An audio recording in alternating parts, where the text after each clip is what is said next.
I had recently led a crusade to dictate public morals. I was not known for my liberal views or my insistence on the independence of the judiciary. She was drawn to my metal file cabinets and my porcelain dinnerware. We both objected strongly to the widespread abuse of three-piece bistros. She had startling new scientific evidence that the papacy was involved. Together we saluted the... Hello there, colleagues across town, across the globe, sports fans and ceiling fans alike. Here we are for another madcap edition of Public Affairs Public Access. I'm your host, Paul Colby. It's the 23rd of May in the year 2019 for you historians who are rendering this program on the media of the day. And we certainly don't know what that's going to be. But I can tell you what we're going to do here and now, and that's we're going to take a look at some things that are going on in that big wide world of ours that are being written about in books and articles, that are being satirized or celebrated in today's popular music, that are being fictionalized or patronized in today's movies and television programs, and that are being marketed or commented upon on the internet, where most of you are spending most of your time these days. But I bet you haven't caught up with some of the stories we're going to bring to you tonight, because that's what we always do on this show. We bring you the stories that nobody else will bring you. And so, I'd like to start at the top, so to speak, with some things in books and magazine articles and some newspaper articles that reflect what's going on in our world today, especially here in the new United States. That would be the place where Donald J. Trump is the president. And one of the books that is really having a spurt of growth lately because of Donald Trump's recent theatrics is the book called Making It Big in Trump's America. This is a book by Damian Flosshuter. You may remember him. He's responsible for the very popular How to Live Like a King on $65,000 a Day. You know, I think that's one of the most useless books that I've ever encountered, because all of us have a different version of what we do with $65,000 a day. But if you want to be like the POTUS, there are some tips in this book, and you know what? I'm going to share some with you so you don't have to spend $250 trying to locate a copy of this book. What he has to say here is, number one, you have got to stop reading if you want to be like the big guy. Stop reading and, for gosh sakes, dumb down that vocabulary of yours. Another tip he has, insult everyone you meet. Just make it a habit. When you see somebody for the first time, insult them. If you see people regularly, it's even better to threaten them, especially people who annoy you. So those are some of the main things that are given by way of advice if you want to emulate. But he has several principles which I think are worth mentioning. Number one, appearance is important. And that means that if you're not actually rich, you have to make it look like you're really rich. For example, he gives the let's call it protocol, or let's call it exercise, of having other people park cars in your driveway. He says that way it'll look like you have a fleet of cars, not just one. A friend of mine tried this. You know, he had an old Fiat and a Toyota and an old Ford truck and even a DeSoto and a tractor, but he got ticketed for, having too many cars in the driveway. So that may or may not work. But what you're trying to do is to give the appearance of wealth. There is also point 2. You have to give branding to things. That's also important. Branding, put your name on something. For example, I don't know, the trash bins on your block, just put your name on all of them. Or if there are a bunch of sandwiches in the refrigerator in your lunchroom at work, put your name on all of those. You see what I mean? Branding. Of course, some of my friends have been getting in trouble for putting their name on other people's sandwiches, but that's beside the point. Another thing, you've got to realize that hyperbole is important. Hyperbole meaning everything that you touch or everything that touches you or everything you're involved with is the best ever. Even if you're talking about, for example, your stomach ache. I'll tell you what, a lot of this book, and there you have it. You don't have to spend a lot of money on the book, but I think the main point he makes is your office, whether it's an office in your home or your office at work, should be a mess, because that makes it look like you're an important guy who doesn't have time to clean up that big mess. So I've recently, I had a messy office to start with, so it's not like I'm emulating Mr. Trump. But while we're on this subject, let me just point out that there's also plenty of coverage in business-type magazines. Here's a current issue of Business Week that says Trump really, according to some bank officials, he's only really worth a couple of $100. And they, I'm not sure I understand. There was another article here I was kind of fixated on, talking about some hat fitters. You've probably heard that they're on strike these days, and they are worshiping a bunch of new gods with silly names. But anyway, like it says, Donald Trump is really only worth a couple of $100. He is, however, a hero mostly to some white male far-right figures here in these United States. He's heroic. And, these people seem to be more responsible for the upsetting trend of violence in this country than anybody else, not the immigrants, not the Middle East terrorists. No, it's white males. And there is a revolutionary interpretation of what's going on here. It's a book called The Causes of Far-Right White Male Hatred and Bigotry, Revealed. Now, I have to tell you, if you don't have time to read the book, I'm always trying. Wow, this is mentioned in the Trump Lunar Motel, or it's a hotel actually. Anyway, I hadn't noticed that before. But do you know what it says? Mr. Wedbetter's book. It's Mr. Moon Putter. Mr. Wedbetter, that's his first name. Mr. Moonbutter says that the reason for all of this bigotry and hatred is the food some of these people are eating, these white males. For example, you wouldn't have thought the tofu in your refrigerator is potentially dangerous, would you? Well, it turns out a lot of if you have read the manifestos of some of these white male terrorist troublemakers, you'll notice that a lot of them are into tofu, and not only that, portobello mushrooms. Who'd have thought it? And, my hat's off to the doctor for discovering this, but I am not giving up parsley, even though he says it's also parsley that is causing this hatred and bigotry when these people start eating food different than the meat and potatoes that they used to be used to. Because of all of this kind of talk, one thing that is going around these days is a big discussion of what kind of food we should be eating. And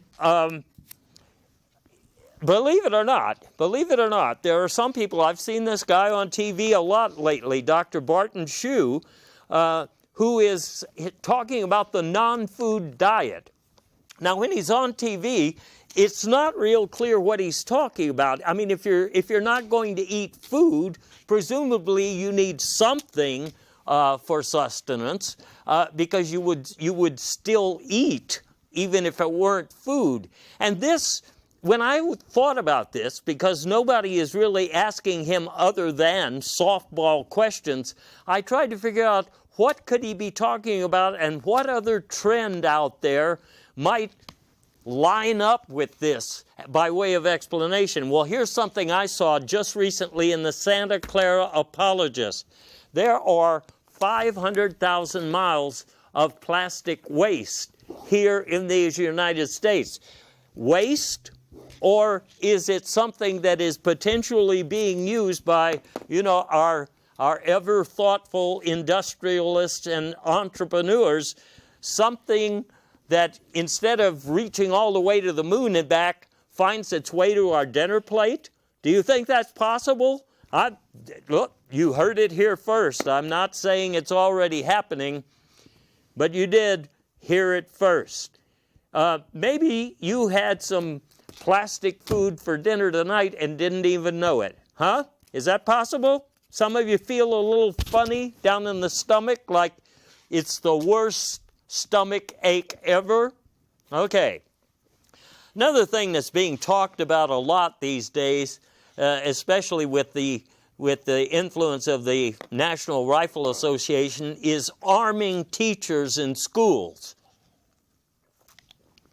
I know some of you don't think that's a good idea, and neither do I, but that's not the whole story. Apparently, there have been a couple of pilot programs, and the article here in the Center for the Study of Defective Institutions goes into this a little bit.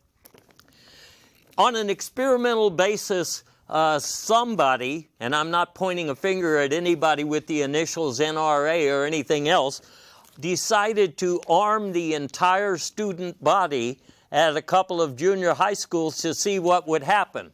And what happened was not exactly what they thought. They weren't able or willing to defend themselves or each other. What really happened was that a bunch of well-armed teenagers apparently went on some sprees. We would call them sprees. They, for example, overwhelmed the attendants at a convenience store. A lot of the youngsters go there after school to get equipment with which to vape, or vaping. This day and age, I think the most popular thing is the impeachment flavor or scent or whatever you call it. Anyway, armed with all sorts of weapons, they simply took the whole inventory of vaping equipment. And there were a couple of other bad incidents here, but these were in the Goat River Basin, so it's probably not anywhere near where your kids are going to school. And I'm not going to say anything further about it. Maybe well-armed students is the look of the future. Because, for example, we talk about top-down, as above, so below. And the people we have running our military and industrial complex these days are pretty interested in throwing their weight around. John Bolton has a new book right now. It's called Bomb Somebody Already. And, well, if we give him half a chance, he will. I just don't know what else I can say about this, except that his understudies in the cabinet or in the administration include Jared Kushner, and you probably heard that he has a peace plan for the Middle East, sort of a peace plan for the Middle East. Actually, it was called pretty ambiguous and nebulous by, those liberal media sorts. But all that his peace plan really had to say was that, first of all, we should move the capital of the United States to Jerusalem. I'm not sure what that's supposed to accomplish, except showing whose buddies we are. And he also said to get the Palestinians to come around, he wants to give them all tickets to the Mets game.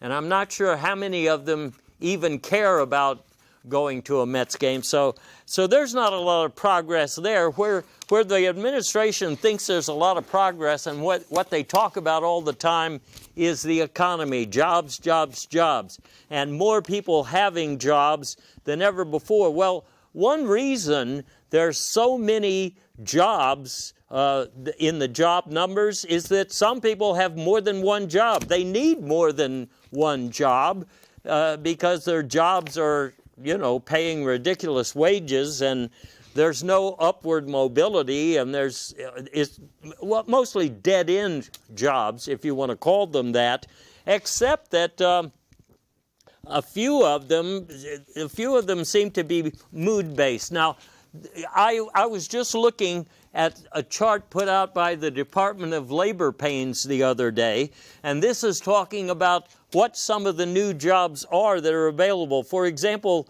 you could be a rap music translator if you were living in the Spokane area here, and you could make almost $2 an hour, okay?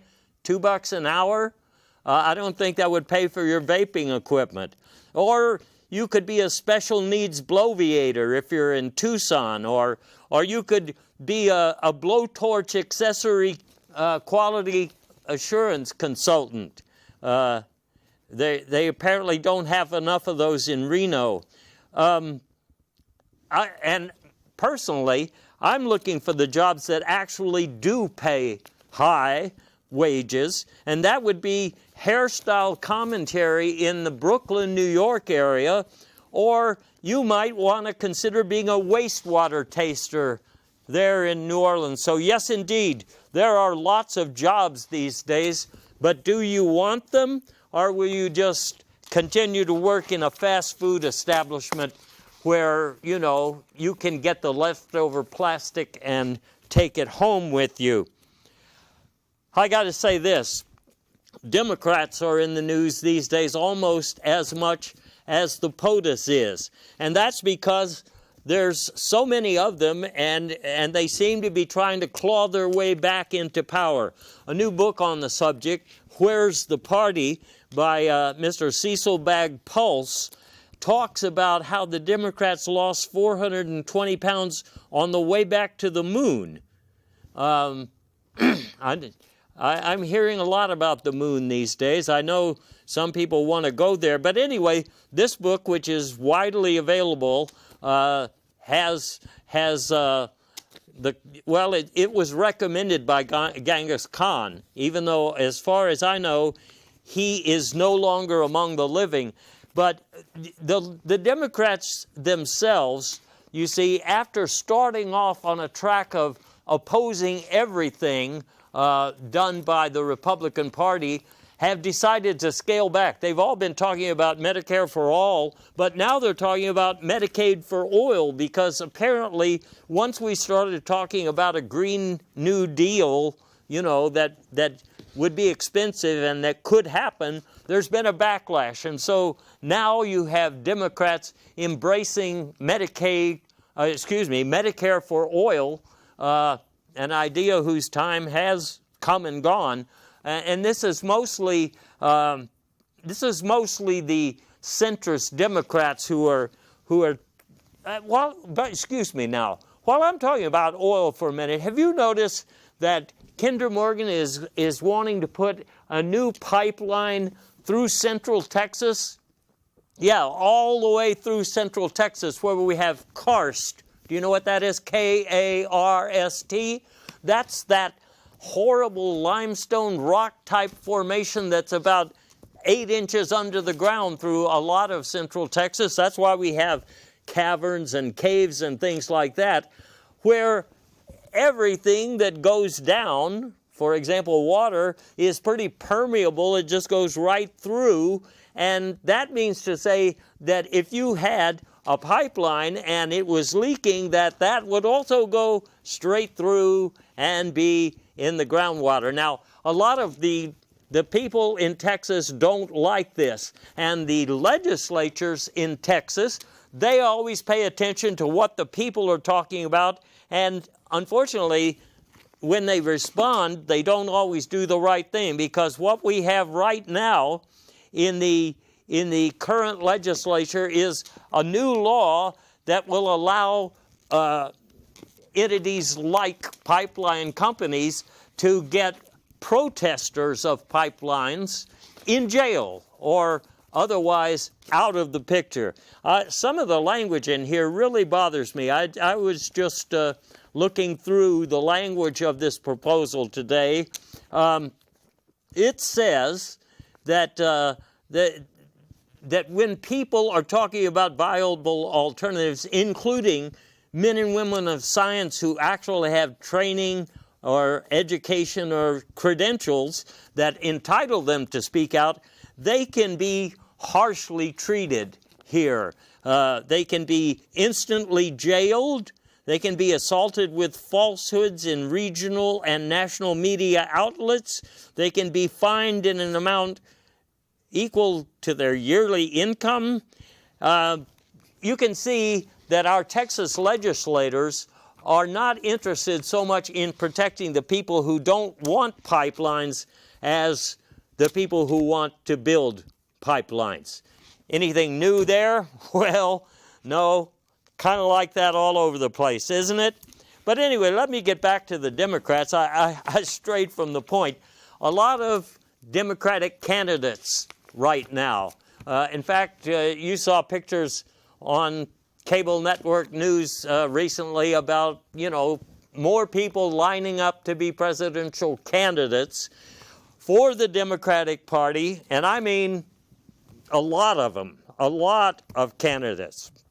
And there's a reason that there's so many of them right now. The DNC has sent out a letter to people who want to be candidates, and the reason that we already have a couple of dozen Democratic candidates is that they're only going to let the first 30 declared candidates play in their, debate fantasy world coming next year, I guess.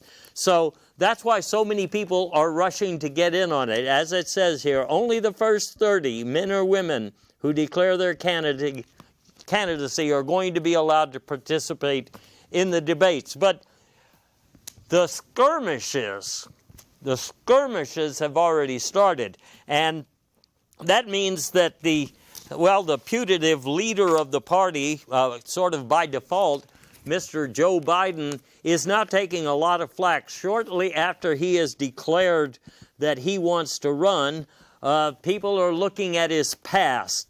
For example, when they were talking about tougher crime penalties, he was notorious for zeroing in on podiatrists and, quote, certain acrobats, unquote, and that became part of our national anti-crime legislation. We're still reeling from the effects of that.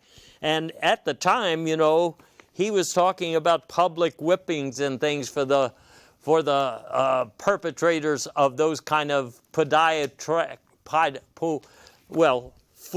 doctor-related crimes. Podiatric. I don't know. My producer's trying to correct my pronunciation. I'm trying to connect it to the real foot issues of our time. But another of the issues of our time that involves both the Democrats and the Trump who's in charge here is the trade war. The trade war in some books, for example, in the book by To Kill a Mockingbird, has been portrayed as a minor trade squabble. Well, if you've tried to buy, a washer dryer or a hair dryer or anything like that lately, you know that it's not necessarily inconsequential, the effects of this trade war. But me personally, I got a wake-up call right away. You see, I like to go down to my favorite Chinese restaurant for lunch at least a couple of times a week. Usually I find myself eating the egg drop soup, which has spare parts, and I never ask what those spare parts are. I don't really want to know. The green curry has some tofu byproducts, and they look plastic to me, but I'm not an expert. I occasionally will have the shrimp knuckles on toast. But and did you know, by the way, the waitresses at some of these places are under surveillance these days. I know that because I read the menu closely. But here's what happened. When I went this week, the shrimp knuckles that used to be a bargain at $6.95 are now $12.95. And that the egg drop soup that's my favorite is no longer available. I suppose because the spare parts are no longer available. So, yeah, I see instant results of this trade war that are kind of messing up my perfect world. But you know what? Even at $16.95, I may have to try the twice humiliated pork with sideburns, because I've been reading a lot about food and the non-food diet, and apparently sideburns are probably going to be one of the wonder foods of the future. I'm not sure, but maybe some of the foods we already consume have sideburns. I don't think, when you read the labels, it's not clear to me that they have to list sideburns. Anyway, another aspect of the trade war, of course, is that the POTUS is now singling out Hawaii, the very big telecom giant from across the waters there, or across the continents, and he's trying to link Hawaii to a national security threat, because the government of China can always just, look over the shoulder of Hawaii employers, I guess. But this new promotion, no 5G for Gen Z, I don't really understand how this is getting any traction. I mean, the Chinese have the Great Wall, but lately it's Trump who is wanting to build a stone wall. Now, he really had a good time, of course, when he was going after a border wall. It turned into a giant issue for his base, all right? So now he apparently wants to really mine this and milk it, if you want to use that expression, by doing a stone wall. Part of this stone wall involves not giving any documents to the Democrats, who are now controlling the House, and not making available certain witnesses who could talk about what Big Don is really like, behind behind closed doors. But what's strange about this is the Democrats, in response to this stonewalling, they keep hoping that someone in that Republican Party is going to grow hair, or, in other words, is going to stand up to the Mr. Trump by, behaving like John Dean did when Nixon was president. And apparently, nobody that is close to the president, and nobody in the Republican Party, for that matter, wants to be John Dean. The answer to the question? Well, you probably noticed this if you were watching the news tonight. Chairman Nadler has a way of getting the John Dean scene going, and that is he's going to have John Dean testify. Of course, John Dean doesn't necessarily know anything about the current White House except what he reads, but that'll be fine because we will have John Dean testifying. And, it was a long time ago that John Dean testified. It was almost as long ago as when we went to the moon, 50 years ago. And you see a lot of discussion right now about going back to the moon.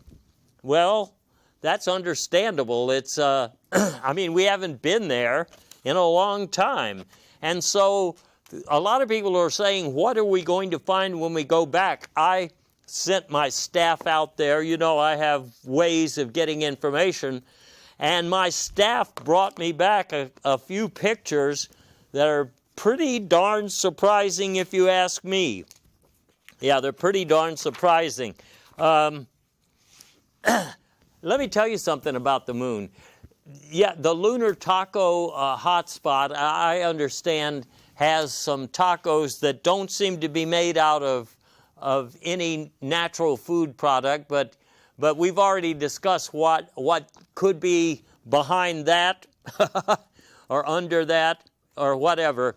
But what I have been reading a lot about these days is the really secret story of the Apollo program. And this is a new book by Darwood Sinker. If you haven't seen it, interestingly, I hadn't noticed this before. He's with the Plastic Food Study Group of the University of Grief.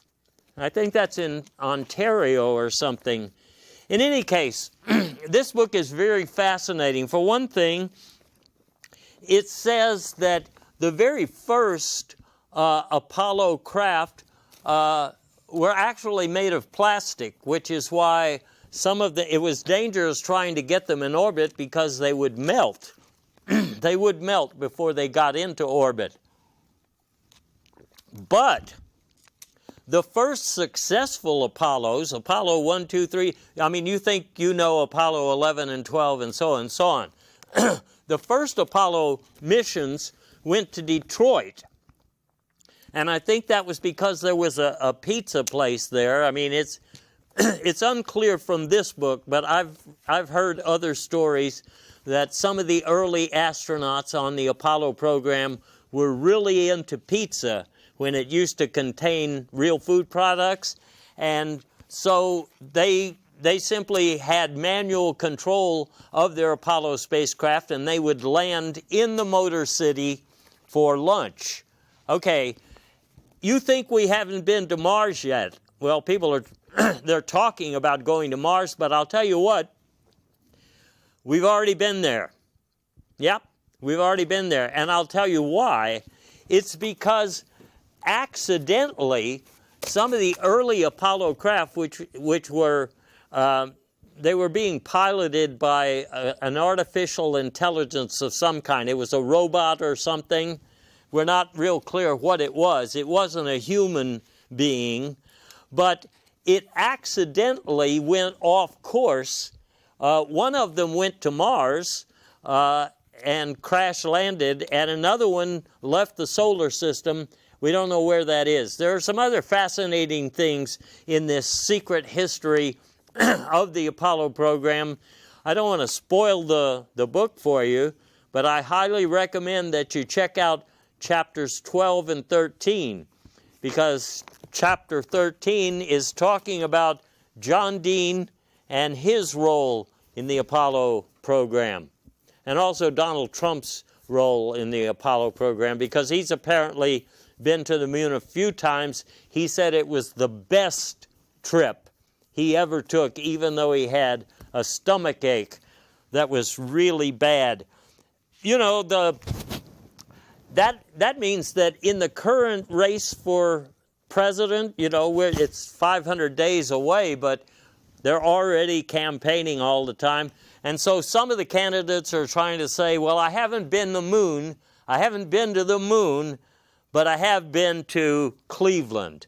Or I haven't been to the moon, but I do spend a lot of time in New Jersey.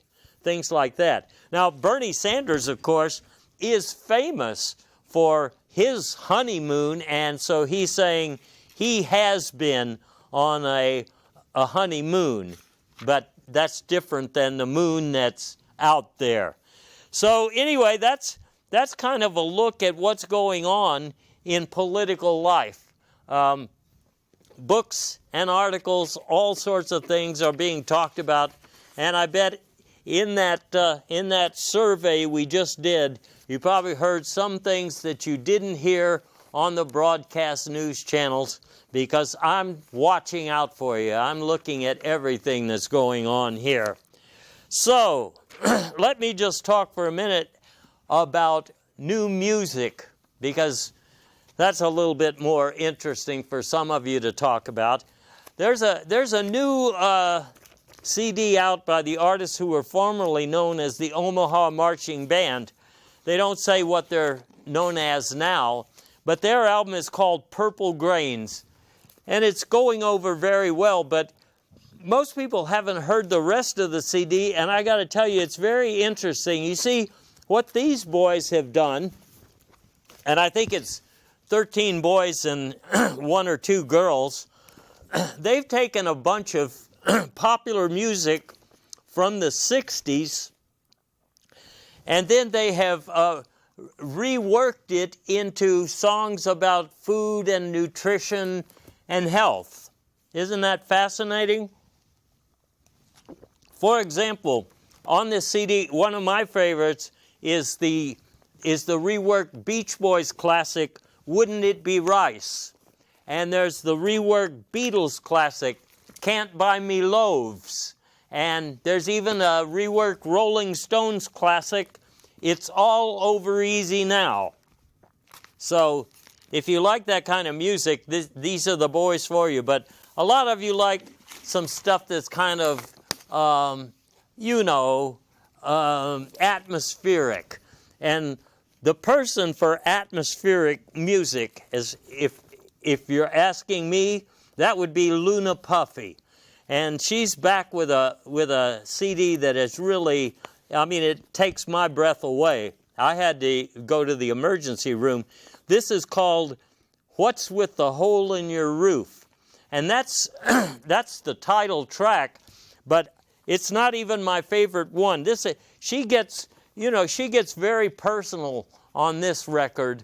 So she's got a new classic that's getting some airplay, I'm Getting Over You, with the help of some new pharmaceuticals.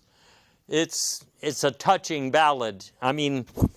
It actually comes right out of the CD, and it does touch you. I'm not sure how they do that, but see, that's the state of technology today. And I really like You Barbecued My Heart, and I'm going to sue you when this is over. And I also like Don't Confuse Me with Duck Music. I'm not sure what duck music is, really. But like I say, it's a very interesting album. Another thing, you probably haven't heard this, because if you're into rap music, then you probably prefer the stuff that's vacuous and not very thoughtful about women, and not very thoughtful about, a lot of things except being cool in whatever way you do it. But there is a new rap and hip-hop act that is trying to upgrade and bring more sophisticated, challenging concepts to popular music. So Flatus and Fluvia are the group that I'm talking about. Flatus and Fluvia sing everything in Latin. See, that's pretty cute, isn't it? That is about as sophisticated as you can get without, losing your audience completely. This new album is called Ego Sum Esurientes da Mihi Vestra Frumentum. Now, I know most of you haven't been studying Latin lately, and if you took Latin in high school, you've probably forgotten all of it, and you probably want me to translate for you what this album is saying, or what this particular title track to the album is saying. Well, first sentence, Ego sum esturientis, that just says, I'm hungry. You probably figured that out already. The tricky one is that next line, da mihi vestra frumentum, which literally means, give me your corn. But people who speak Latin these days, and there's only, I think there's nine of those people, they translate that more liberally, and so it comes out like, I want your taco. All right? So I am hungry. I want your taco. It's a really, really interesting record. For those of you who are more into the singer-songwriter, folky type of an act, there's a new one here by Hobson Grizzly. It's called My Refrigerator Stopped Working. And actually, most of the other songs on this CD are about other things that stopped working. For example, My Carburetor Stopped Working, and then My Lawnmower Man Stopped Working, so forth. This is an artist, if you will, who says a lot about forgotten people. And he is especially interested in inventors in the past. So, for example, I know from reading his recent Rolling Stone interview that he's very into Milburn Finkus, who invented fumigation.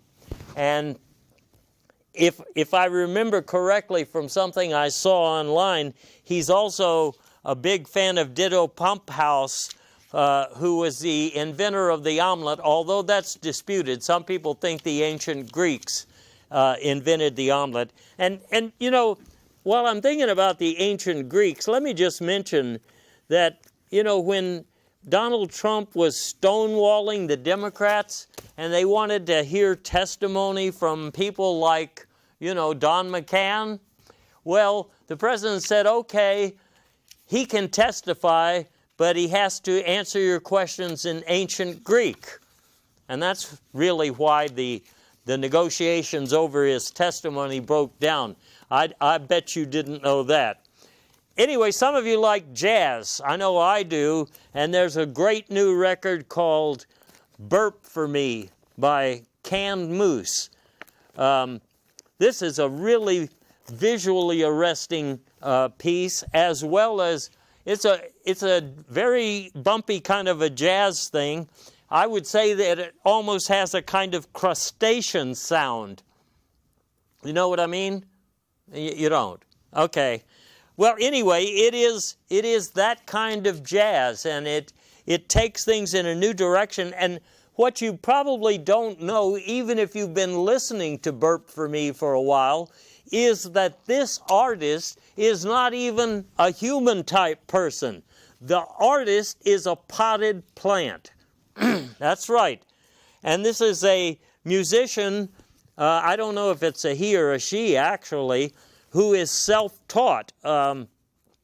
Mostly on this new CD, he or she is playing a synth and accordion, but it is just different than any of the jazz you've heard in recent years. Now, one thing you're probably saying to yourself is, well, some artists like that obviously wouldn't need a big tour bus or something if they were going on tour.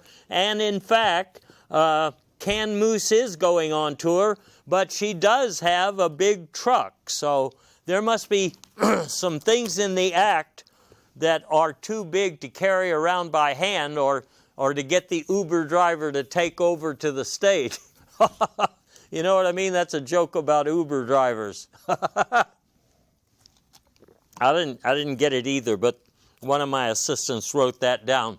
Anyway, before I leave the subject of music, there is also a new one by McDuck Sideburns, and it's called Shut Up and Eat Your Biscuit. Now, here's another case where I don't really know if McDuck Sideburns is a he or a she, because you never see a picture or even a biography of McDuck Sideburns. But a lot of other popular artists have said they were really influenced by McDuck.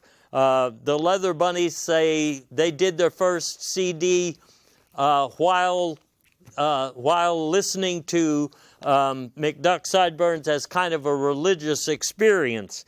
And I think Hell's Hungarian Honeys said that they used to worship this music. They, like the Hatfitters, they have one of those religions with a god with a silly name. And I think the instant commas also, anyway, whatever they did, they all said that McDuck Sideburns was very important. So that's the world of music. How about movies and TV? They reflect our society also. And I have to say that a whole lot of the current movies and TV specials are either spin-offs or knockoffs, or they want to sound like something that you already thought you liked. For example, a new TV series, Game of Loans, is going to be all about Donald Trump and his attempts to get money from various banks, including Deutsche Bank. So some of it will be in German and some of it will be in English. But this is, and it might be quite interesting. I mean, as far as I know, that could be a really interesting TV series. But the people who are responsible for it are already banking on side ventures. So they're creating a board game. Have you played Monopoly lately? I'm sure you did when you were a kid. And this new Game of Loans board game is a whole lot like Monopoly. You land on certain, for example, if you land on the square, bank says no way, sport, then you have to sell your yacht. Does that sound familiar? Did that happen to somebody you've heard of? I think so. Or you might land on another one that says, the casino went belly up, lose a turn.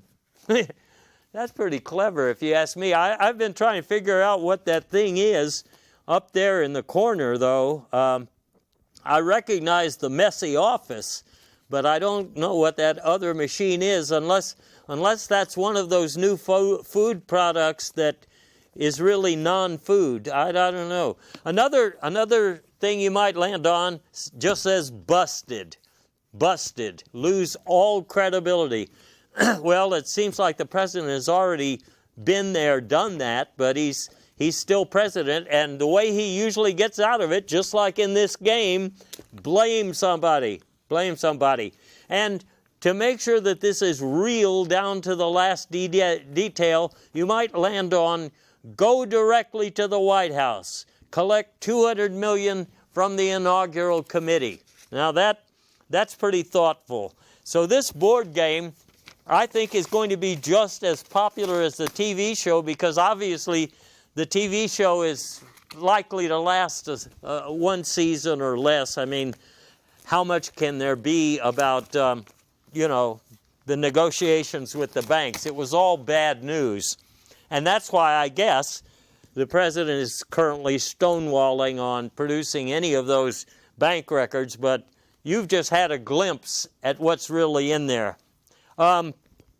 There's another series, and I don't have a lot to say about it because there isn't a lot to say about it. It's another knockoff called The Game of Cones. Some of you who are into Zen Buddhism know that these are little aphorisms, little short sentence. And when some of the network executives saw the pilots, they showed them at a big theater, and there was only one hand clapping. So they went ahead and they shot a couple more pilots, but I don't think this is going anywhere.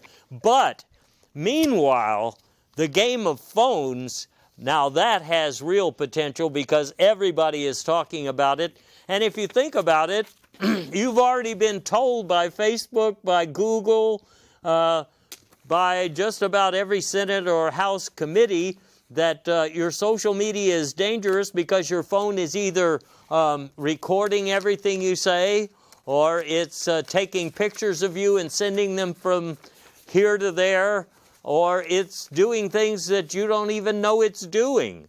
Huh? Isn't that right?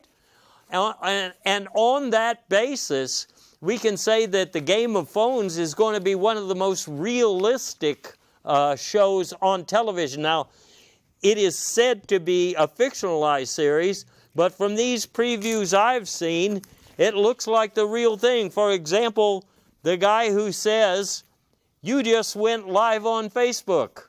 Well, last week, I was live on Facebook. I was singing in the shower, but nobody was supposed to hear the song. It was a new hit record that I've been working on. But I was on Facebook Live, and I didn't push a button. My phone did it. You know what I'm saying? And other people have found out that, well, you know, bombs are going to go off, or somebody has a copy of something, or somebody is not wearing any underwear. That's what I'm saying. This is a realistic game, so I don't think it's even fiction. That's what I'm trying to tell you. Now, you may remember that one of the big TV productions of recent years was Breaking Bad. I don't need to explain that one to you. That was about some high school teacher who goes bad and becomes a drug dealer. Well, you've probably also seen baking shows, especially on public television, for example, where sometimes you see Martha Stewart cooking things, and sometimes you have people competing in contests to bake things.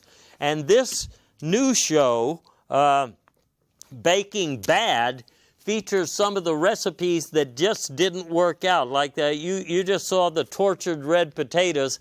I've tried those. I think they qualify as one of those new non-foods, and so does this punctured grapefruit. I just don't understand why somebody would bother with that. And then the pseudo-heavenly faux meteoric pellets with no hot sauce. That looks a whole lot like what my dogs eat. And of course now my dogs are pretty well fed, but for goodness sake, they don't look like human food, and I guess that's why they call it Baking Bad. Okay, that much said. There's also a new feature. Now, you may recognize the Avengers movies. I haven't seen any myself, but they're capitalizing on that name, and coming soon is a new Revengers movie, End Zone. And this one is not about superheroes, but it's about superheroes. And I don't know if these superheroes are trying to get to the moon or trying to put plastic hamburgers on the grill. It's not clear to me, but, you know, the movie will be in theaters fairly soon, so you'll get to find out just like I'm finding out. So that's what's going on the side of movies and TV. But, you know, there's a whole other world out there. That's on the Internet. And on the Internet, you see all sorts of activity. For example, I saw this ad the other day, and, you know, you see these marketing gimmicks all the time. Here's one from a guy saying he made $2.8 million doing mattress repair. Now, when I read that, I was thinking about my mattress, and I was thinking of what could go wrong with my mattress that I would need to be repairing. For example, I mean, it hasn't been in any mattress accidents. It hasn't been struck by asteroids. It hasn't been partially eaten by animals I can't identify. It hasn't been upended by violent weather like we're seeing in most of the country these days. Knock, knock. But anyway, this guy who says he made $2.8 million, I was doing a little research, and I am pretty well convinced that this is Damien Flosshuter, who wrote about making it big in Trump's America and how you could spend $65,000 a day to live like a king. And I'm not sure he's really making $65,000 a day, but he says he's making $2.8 million. If you want to try mattress repair, you go do it, but please report back to me, because I'd like to know what's really going on there. Well, that's not the only product or service on the Internet these days. Here's another one, Voter Purge. This apparently is being sold as a detox, but not for the human body when you have the best stomach ache ever, but instead for cleaning up the electoral process without, leaving a trail of unwanted evidence. Did you notice that right down here, like so many products, it's got a disclaimer, and that disclaimer says, your results may differ, use only as necessary, as legal restrictions may apply in a few functioning systems of government. I'm not sure they're talking about ours anymore because our system doesn't seem to be functioning, and it looks like we've already had people using voter purge in the last so many elections already, since I was a boy or a voter or something like that. Another thing on the internet these days is GoFundMe. And I saw one the other day. This said, "Go fund my luxury hotel chain expansion." I think she meant expansion, but this lady claims to be setting up a chain of luxury hotels to compete with Donald Trump's hotels. Right now, it looks like she doesn't have anything but a few discarded pieces of furniture, so she needs a lot of help. And I saw a guy wanting to put a plastic ladder all the way to the moon to go up to the Trump Hotel on the moon. And he says that if you contribute to his GoFundMe page, that you can receive from him a pair of never-worn, lightweight Republican socks. I'm tempted to contribute to his little crusade just because I would like to see those socks. Let me just leave you one last thing from the internet. I don't know if this is true or not, because half the things on the internet aren't. But you've seen the Kentucky Derby go on and on and on for years now with riders on horses. And the coming thing is to have a Kentucky Derby where the horses don't bother to have any jockeys on them. They just race. And that sounds like such an interesting concept that apparently, according to this article I just saw in the Deep South Demonstrator, Google wants to enter its driverless cars, I suppose in the very same derby, to race against these horses that don't have any jockeys. So, as I said at the beginning, folks, I'm talking to sports fans and ceiling fans. And frankly, if you're a sports fan who's been bored lately, then maybe things are coming around for you. And if you're a Republican or a Democrat, all sorts of things are coming around to you. And if you like music, and if you like going to the movies, well, there's a whole lot that's coming to you. And I've told you many times, I'll tell you about it before anybody else does, as long as my folks can get the information and I can spin it to you. Until next time, enjoy whatever it is you were doing while you were watching this show, and keep right on doing it.